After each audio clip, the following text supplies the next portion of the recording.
Okay. I've always liked taking philosophical truths out of nature. I'm a natural philosopher. When I think back of my philosophical history, the earliest memories I have are all of natural philosophy, the wonder of natural philosophy, and taking lessons from nature and applying them in everyday life, which makes sense since we live in nature. So, um, an example of this is that when I was 8, I found a little pamphlet on momentum, and it was a history of momentum and kind of some of the old ideas as well. You know, that maybe the wind that was pushed when you threw the thing wrapped around and kept pushing the thing until it wore off, and various other theories.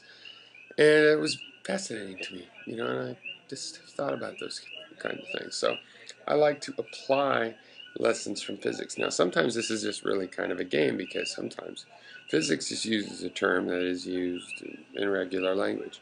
And take the term work. So we use the word work all the time. I go to work, I worked really hard, I worked all day and got nowhere. And this also has a meaning in physics. Okay, now they just used the word work. They weren't really trying to give us a better definition for the word we had already for work.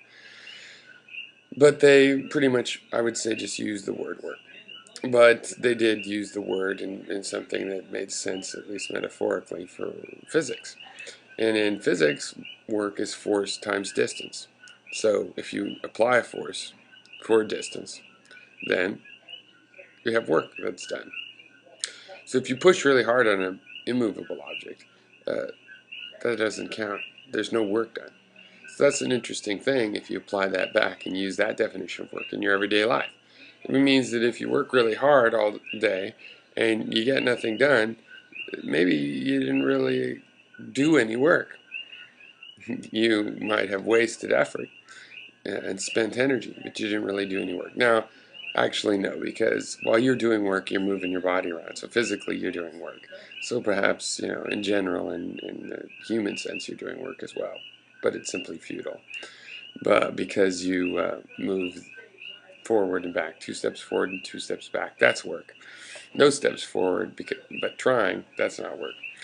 So I like applying things from nature because we live in nature, and I like applying terms from physics as well. So while I realize this term was not meant to be a natural language definition of work, it's a technical definition, I find it's a really good one.